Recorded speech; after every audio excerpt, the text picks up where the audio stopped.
যাত্রা শুরু হলো রাত করে ভোর, এখন বাজে 4টা। আমাদের গন্তব্যস্থল বোলপুর, সাথে বন্ধুরা।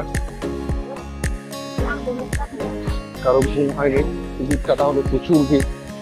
গতকাল ঈদ ছিল, তারপরে আমাদের এই প্ল্যানিং। তো শেষমেশ আমরা ইন্টারসিটি এক্সপ্রেসে উঠলাম। এখন বাজে ভোর 4টা 28। ট্রেনে বসে আছি। কিছুক্ষণ পরেই আমাদের ট্রেন গন্তব্যের দিকে রওনা দেবে। তো আমরা রয়েছি সবাই বন্ধুরা, আমাদের সাথে সুদীপ, আমাদের লিটন বাবু এবং হচ্ছেন গোপী, এবং এখানে একজন ভাই আছেন আমাদের। তো আমরা এই 5 জন মিলে আর কি আমাদের এই যে যাত্রাপথে শুরু করেছি। তো আমাদের গন্তব্যস্থল সেই বোলপুর শান্তিনিকেতন, এবং আমরা সমস্ত কিছু সাথে থাকবেন, দেখানোর চেষ্টা করব। আমরা যতটুকু নিজেরা অনুভব করছি আপনাদেরও অনুভব করানোর চেষ্টা করব। ব্যাস, চলুন।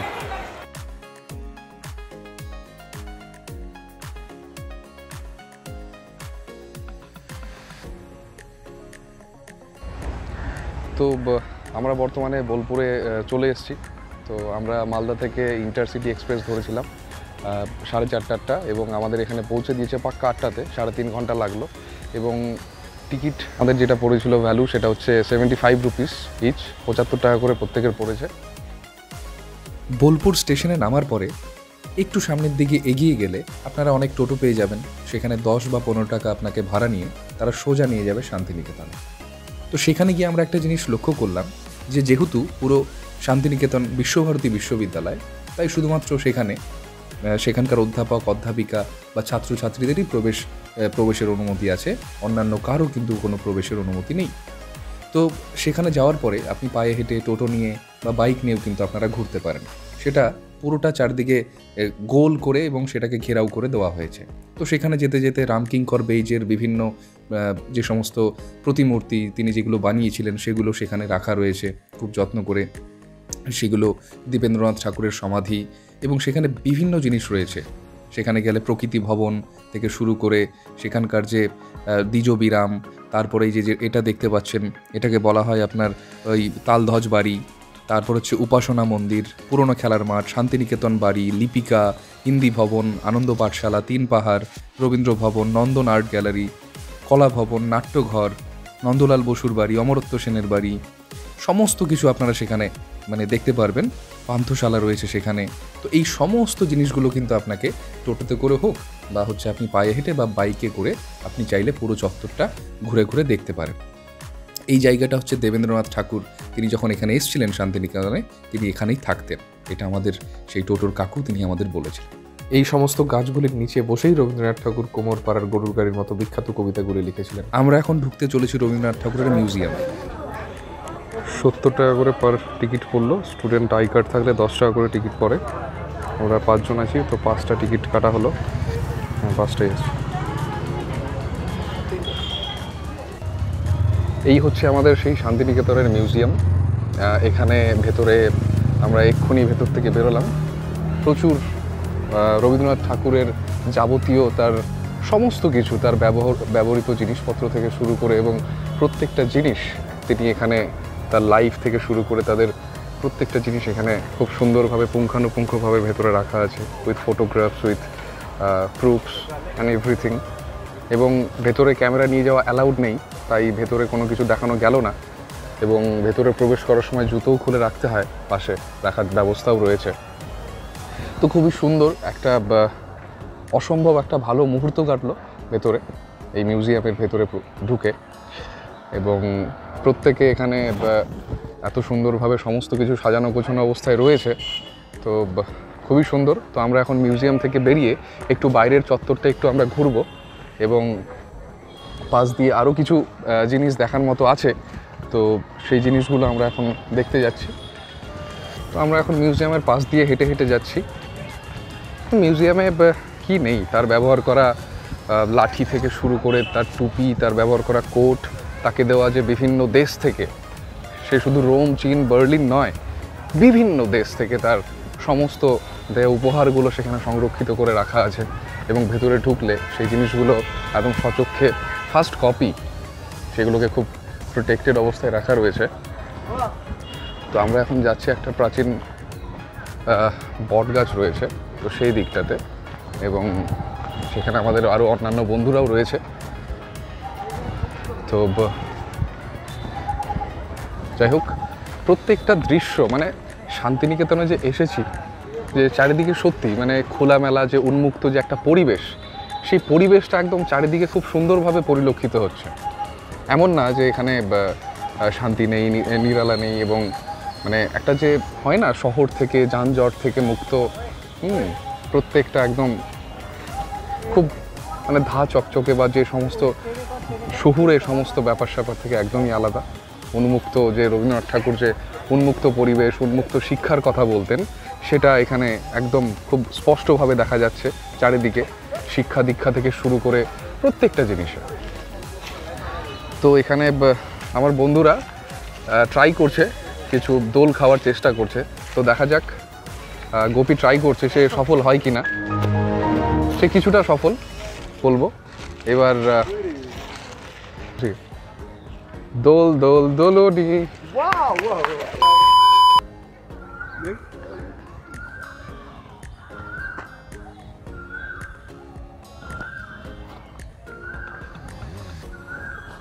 তো আমরা এখন রয়েছি এই মিউজিয়ামের বাইরে। তো এই চত্বরটা দেখতে পাচ্ছেন আপনারা। তো এই পুরো চত্বরটার আশেপাশে প্রচুর নানা রকমের প্রতিকৃতি, নানা রকমের শিল্পকলা এবং বিভিন্ন ধরনের। তো আমাদের পিছনে দেখতে পাচ্ছেন রামকিঙ্কর বেইজের একটা বানানো দ্য সান্তাল ফ্যামিলি, অর্থাৎ একটা আদিবাসী পরিবারের একটা স্কাল্পচার তিনি এখানে বানিয়েছেন। রামকিঙ্কর বেইজ তিনি একজন ফেমাস স্কাল্পচার আর্টিস্ট ছিলেন। তিনি এগুলো খুব সুন্দর করে বানাতেন, এবং এই শান্তিনিকেতনের চারপাশে রামকিঙ্কর বেইজ থেকে শুরু করে নন্দলাল বসু এবং আরও বিভিন্ন যে সমস্ত পেইন্টার রয়েছে, চিত্রকলা এবং স্কাল্পচারিস্ট আর্টিস্ট রয়েছেন, তাদের প্রত্যেকের বানানো সেই সমস্ত স্কাল্পচার কিন্তু এখানে রয়েছে। তো আপনারা এলে সেই জিনিসগুলো অবশ্যই এখানে মিস করবেন না, সেগুলো দেখবেন। রয়েছে খুব সুন্দর ফুল ফুটে রয়েছে এখানে। তো এখানে পরিচর্যা খুব সুন্দর করে করা হয়। এবং আশেপাশের যে প্রাকৃতিক ভিউ দেখতে পাচ্ছেন আপনারা, খুব সুন্দর লাগছে, এবং চারিদিকে গাছ এবং বিভিন্ন রকমের মানে প্রাকৃতিক যে দৃশ্য বলবো আমরা, প্রকৃতিতে একদম ভরপুর এই শান্তিনিকেতন। যেমনটা ঠিক আমাদের কবিগুরু যেমনটা তিনি বানাতে চেয়েছিলেন। তো এখানে এলে একটা আলাদাই শান্তি, একটা নিরালা একটা যে অনুভূতি, সেই জিনিসটা কিন্তু আপনারা পাবেন এবং মন থেকে আপনাদের অবশ্যই ভালো লাগবে। তো আমরা এসছি, এটা আপনাদের এপ্রিল মাস। তো এখন টেম্পারেচার অতটা বেশি নয়, 38-39 ডিগ্রি। তো এটা যদি আপনারা আর মানে এর আগে আসতেন, অর্থাৎ ডিসেম্বর জানুয়ারির দিকে, তাহলে কিন্তু পরিবেশটা আরও বেশ মনোরম আপনাদের কাছে লাগতো। তো এখন আমরা যাচ্ছি রবীন্দ্রনাথ ঠাকুরের তিনি যে গাড়ি ব্যবহার করতেন সেই গাড়ির দিকে। তো এখানে সেটা রাখা রয়েছে প্রচুর যত্নে, এবং কাঁচ দিয়ে চারিদিক মানে ঘেরা অবস্থায় রয়েছে। এই রবীন্দ্রনাথ ঠাকুরের ব্যবহৃত গাড়ি, তিনি এটা ব্যবহার করতেন।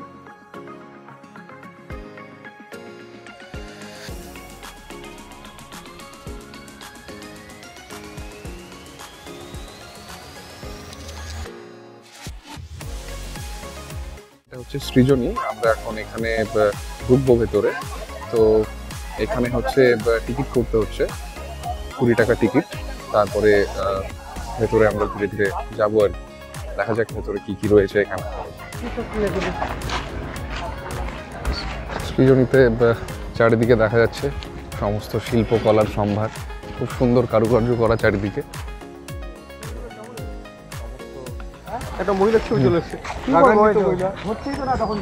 মানে দেখে আমাদের মনে হচ্ছে যে এগুলো সব অর্ডিনারি জিনিস, বাট দেখতে এত অসাধারণ লাগছে যে এক একটাকে খুব এক্সট্রাঅর্ডিনারি বলে মনে হচ্ছে।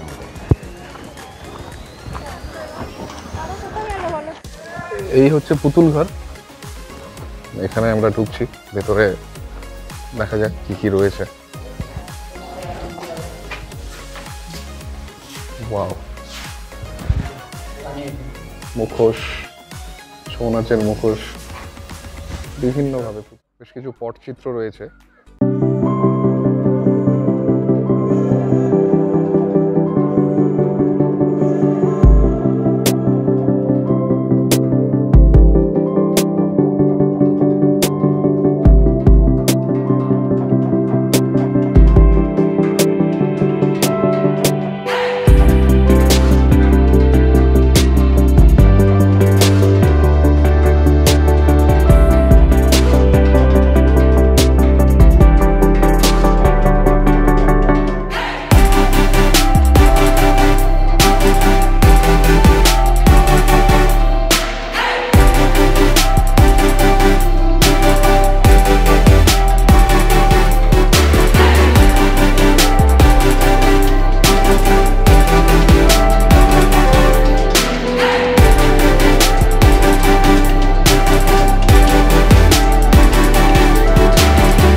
সৃজনীতে এই পটচিত্রগুলো দেখার পরে সেই একই রাস্তা ধরে সোজা এগিয়ে যেতে থাকলে সামনে দেখা যাবে প্রচুর বাউল শিল্পীরা সেখানে বসে রয়েছেন, প্রাণ খোলা মনের আনন্দে তারা গান গাইছেন এবং সেই প্রাকৃতির সান্নিধ্যকে তারা উপলব্ধি করছেন। এবং এটাও আমাদের কাছে প্রথমবার ছিল সেই শান্তিনিকেতনে আসা, এবং আমাদেরকেও ভীষণভাবে অভিভূত এবং অনুপ্রাণিত করেছে এই শান্তিনিকেতন। সত্যি এক অনবদ্য অনুভূতি। এর নাম রয়েছে অশোক বাটিকা। এটা হচ্ছে অশোক বাটিকা, সেখানে লেখা ছিল, এবং এরকম বিভিন্ন উদ্যান। এই সামনে শোনা যাচ্ছে বাউল গান। বীরভূম তো লালপাড়া, লালবাড়ি। বাউল গান চলছে খুব সুন্দর।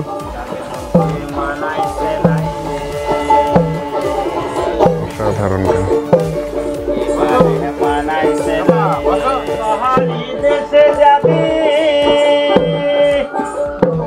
হারিয়ার মাদল পাবি, তোরা মেয়ে মারো যে আদর পাবি,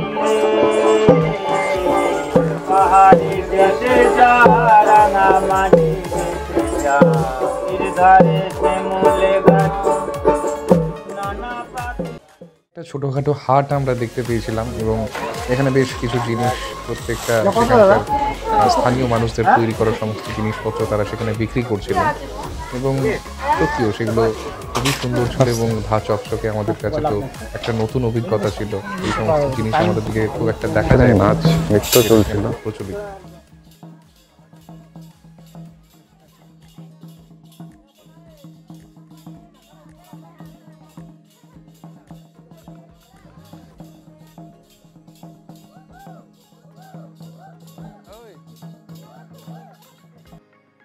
সৃজনীতে এসে সময় কাটানোর জন্য প্রচুর জিনিস রয়েছে। তার মধ্যে এই স্থাপত্য যে মূর্তিগুলো দেখছেন, এগুলো তার মধ্যে একটা বিশেষ কৃতিত্ব তাদের রয়েছে। তো এই সমস্ত দেখার পরে আমরা আমাদের খাওয়া দাওয়া সেরে আমরা শেষমেশ চলে এসেছিলাম সেই বিখ্যাত সোনাঝুরি হাটে। তো এখানে এসে সমস্ত এখানকার যে হাট, তার একটা আলাদাই মেজাজ। সেই হাটের মধ্যে আমরা অনেকটা সময় কাটিয়েছিলাম, এবং আমাদের বন্ধু বান্ধবরা অনেক জিনিস কিনেছিল। তার মধ্যে বেশ কিছু জিনিস এখানে আমরা তুলে ধরার চেষ্টা করলাম। এখানে পাঞ্জাবি, আরও যে সমস্ত হাতে তৈরি করা সমস্ত জিনিস হাতে তৈরি করা, এবং সেগুলো খুব কম দামে, খুব ন্যূনতম দামে তারা বিক্রি করছিলেন প্রত্যেকে, এবং সেগুলো আমাদের কাছে একেবারেই নতুন ছিল, কারণ এই জিনিস আমাদের আশেপাশে কোথাও দেখা যায় না। শান্তিনিকেতন এর জন্যই বিখ্যাত। শেষমেশ শান্তিনিকেতন ঘুরে সন্ধ্যা 6:30টার ট্রেনে মালদা ফিরলাম প্রত্যেকে।